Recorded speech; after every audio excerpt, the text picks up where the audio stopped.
Welcome to டிவிஸ். Solo லெவலிங்கோட third episode தான் வந்து பார்க்க போகிறோம். ஸோ வாங்க வந்து வீடியோக்குள்ளே போகலாம். ஆக்சுவலாக வந்து அந்த டெம்பிளில் வந்து ஜினோ சங் வந்து இறந்துருப்பான், தன்னையே வந்து தியாகம் பண்ணியிருப்பான். பட் அவன் இறக்கிறதுக்கு முன்னாடி ஒரு கைண்ட் ஆஃப் விஷ் மாதிரி வந்து சொல்லியிருப்பான். ஏன்னா எனக்கு இன்னொரு சான்ஸ் வந்து கிடச்சா நல்லாயிருக்குமே அப்படிங்கிற மாதிரியான ஒரு விஷ் மாதிரி சொல்லிட்டு தான் அவன் வந்து போயிருப்பான். ஸோ அதோட கண்டினியூஷனாக வந்து பார்த்திங்கன்னா அவன் வந்து ஹாஸ்பிட்டலில் வந்து முடிக்கிறான். அதாவது அந்த டெம்பிளில் வந்து ரொம்ப கொடூரமாகவே கொண்டிருப்பாங்க. பட் இதில் வந்து பார்த்திங்கன்னா ஹாஸ்பிட்டலில் வந்து அவன் முழிக்கிறான். பட் முழிக்கிறதுக்கு முன்னாடி வந்து பார்த்திங்கன்னா ஒரு நோட்டிஃபிகேஷன், அதாவது நீ வந்து ஒரு பிளேயர் அப்படிங்கிற மாதிரியான ஒரு நோட்டிஃபிகேஷன் வந்து அவனுக்கு தெரியுது. அதுக்கப்புறம் வந்து முழிக்கிறான். ஸோ பார்த்திங்கன்னா ஹாஸ்பிட்டலில் இருக்கான். ஸோ அப்போ என்னென்னா அவனுக்கு கால் வந்து இருக்காது. அந்த டெம்பிளில் வந்து பார்த்திங்கன்னா கால் வந்து இருக்காது. ஸோ அதை வந்து செக் பண்ணி பார்க்குறேன், கால் எல்லாமே இருக்குது. லாஸ்ட் எபிசோட்லேயுமே வந்து பார்த்திங்கன்னா பயங்கரமாக குத்தி கிழிச்சிருப்பானுங்க. பட் இதில் வந்து பார்த்திங்கன்னா சின்ன கீரல் கூட அவனோட உடம்புல இல்லை. அவனுக்கே என்ன நடந்துச்சுன்னே அவனுக்கே வந்து ஒன்றுமே புரியல. ஸோ இந்த டைமில் வந்து பார்த்திங்கன்னா 2 பேர் வராங்க. ஸோ இவங்க 2 பேருமே வந்து முக்கியமான கேரக்டர்ஸ். ஸோ ஒருத்தன் பேர் வந்து பார்த்திங்கன்னா ஜின்சால்வோ. ஸோ இவர் வந்து பார்த்திங்கன்னா ஹண்டர் அசோசியேஷனில் சர்வேலன்ஸ் மேனேஜராக இருக்கார். அவர் கூட வந்து இருக்கிற வந்து டாசிக் கான். ஓகே, ஸோ இவங்க 2 பேருமே வராங்க. ஸோ அவங்க 2 பேருமே வந்து ஜினோ கிட்ட வந்து விசாரிக்கிறாங்க, என்னாச்சு, மற்றவங்களுக்கு என்னாச்சு, டெம்பிளில் என்ன நடந்தது. பட் அவங்க சொன்ன விஷயம் என்னென்னா, நாங்கள் திருப்பி அந்த டஞ்சனுக்குள்ளே போகலான்னு பார்த்தோம். பட் அந்த மாதிரி டெம்பிள் அப்படிங்கிற அந்த மாதிரி ஒரு விஷயமே வந்து அங்கே இல்லை. வந்து அவங்க கையோட ஒரு விஷயத்தை எடுத்துகிட்டு வந்திருப்பாங்க, என்னென்னா மானாமீட்டர் அப்படின்னு சொல்லிட்டு. ஸோ இது வந்து பார்த்திங்கன்னா நான் சொல்லியிருந்தேன்ல, ஸோ இங்கே வந்து ஒரு 2 கேட்டகரி ஆஃப் பீப்புள் தான் வந்து இருக்காங்க இந்த சோலோ லெவலிங்கை பொறுத்த வரைக்கும். ஒன்று வந்து நார்மலான ஒரு சிவிலியன் பீப்புள், இன்னொருத்தவங்க வந்து இந்த ஹண்டர்ஸ் ஹீலர்ஸ் அந்த மாதிரி. ஸோ இந்த ஹண்டர்ஸ் ஹீலர்ஸ் வந்து பிறக்கும்போது ஆர் பை நேச்சராகவே வந்து அவங்களுக்கு வந்து அந்த பவர்ஸ் வந்து இருக்கும். அது வந்து என்ன கேட்டகரி அப்படிங்கிறதா வந்து கேள்வியை தவிர்த்து, பட் பிறக்கும்போதே வந்து அவங்களுக்கு வந்து அந்த மாதிரி பவர் இருக்கும்.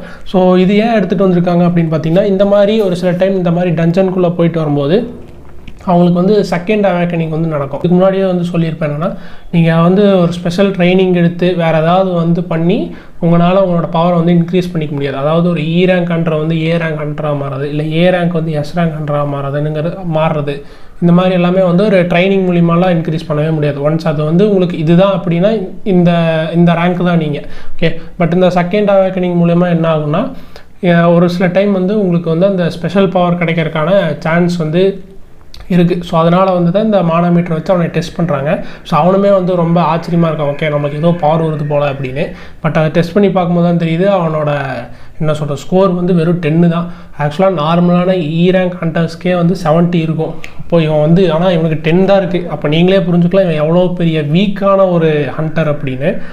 ஸோ அதில் வந்து அவனுக்கு என்ன சொல்கிறது, பெரிய டிசப்பாயிண்டெல்லாம் ஆகலை. பட் ஓகே பரவாயில்ல அப்படின்னு சொல்லி அவனும் விட்டுட்டான், பொழைச்ச வரைக்கும் போதுண்டா அப்படின்னு. அதுக்கப்புறம் அவன் கண் முன்னாடி வந்து பார்த்திங்கன்னா ஒரு சிஸ்டம் வந்து தெரியுது. ஸோ இப்போ வந்து அவன் தங்கச்சியுமே வரா. ஸோ அவங்ககிட்ட வந்து கேட்குறேன், இந்த மாதிரி சிஸ்டம் வந்து உனக்கு கண்ணுக்கு தெரியுதா அப்படின்னு. உன் கண்ணுக்கு வேறு ஏதாவது தெரியுதான்னு. இல்லை. ஸோ அவனுக்கு ஒரு விஷயம் புரிஞ்சுது, ஓகே இந்த சிஸ்டம் வந்து நம்ம கண்ணுக்கு மட்டும்தான் தெரியுது அப்படின்னு. ஸோ அதை பற்றி நிறையா விஷயங்கள் வந்து தெரிஞ்சுக்கிறோம். என்னென்னா, ஸோ சிஸ்டம் வந்து டெய்லியுமே வந்து ஒரு டாஸ்க் மாதிரி கொடுத்துட்டே இருக்கும். புஷ்அப், புல்லப்பு, ரன்னிங் இந்த மாதிரி எல்லாமே. ஸோ இது எல்லாமே வந்து டெய்லி டாஸ்க் முடிச்சா அவனுக்கு வந்து ரிவார்ட்ஸ் கிடைக்கும். முடிக்கல அப்படின்னா பெனால்ட்டி கிடைக்கும். பட் நம்ம ஆளுக்கு எப்படி, அதான் சொன்ன மாதிரி போன வீடியோவில் வந்து எனக்கு 2வது சான்ஸ் கிடைக்காதா அப்படின்னு பயங்கரமாக பேசியிருப்பாப்புல. அந்த ஒரு நாளைக்கு தான் அந்த மோட்டிவேஷன், அந்த வெறி எல்லாமே.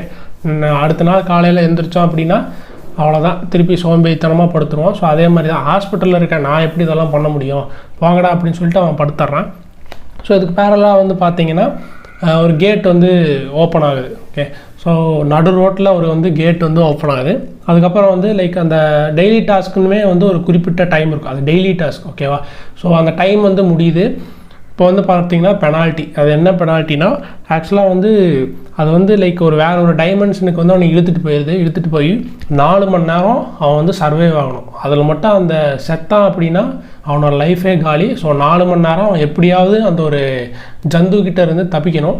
ஸோ அவனும் எப்படியோ தப்பிச்சு உயிர் பிழைச்சி வந்துடுறான். ஓகே இது பட்டாச்சு, இந்த பெனால்ட்டியெல்லாம் நமக்கு ஆகாது, நம்ம டெய்லி டாஸ்க்கே முடிச்சிடலாம் அப்படின்னு சொல்லிட்டு அடுத்த நாள் காலையிலேருந்து அவன் வந்து புஷ்அப், புல்லப்பு, ரன்னிங் எல்லாமே முடிக்கிறான். ஸோ ரிவார்டு கிடைக்கும். அந்த மாதிரி டெய்லி டாஸ்க் முடிக்கும்போது ரிவார்டு கிடைக்கும். அதில் வந்து ஒரு கிடைச்ச ஒரு ரிவார்டு வந்து ஃபுல் ரெக்கவரி. என்னென்னா, இவ்வளோ விஷயங்கள் பண்ணி உடம்பு டயர்டாக இருக்கும்ல. ஓகே, ஸோ அது வந்து டக்குன்னு என்ன சொல்கிறது ரெக்கவர் ஆகிடும். உடம்பு ஃபுல்லாமே வந்து இந்த டயர்னஸ் எல்லாம் எதுவுமே இல்லாமல் திருப்பி நார்மல் மோடுக்கே அவன் வந்து மாறிடுவான், ஃபுல்லாக ரெக்கவர் ஆகிடுவான். அதுக்கப்புறம் பார்த்திங்கன்னா ஒரு கிஃப்ட் பாக்ஸ் மாதிரி கிடைக்கிது. அந்த கிஃப்ட் பாக்ஸில் வந்து ஒரு கீ இருக்குது. ஸோ அந்த கீ வந்து எதுக்கான கீன்னு தெரில. ஸோ இப்போ என்னென்னா திருப்பி அதில் வந்து இது வந்து ஒரு கைண்ட் ஆஃப் ஒரு கேம் மாதிரி தான் போயிட்டே இருக்கும். இவன் வந்து அதில் ஒரு பிளேயர்.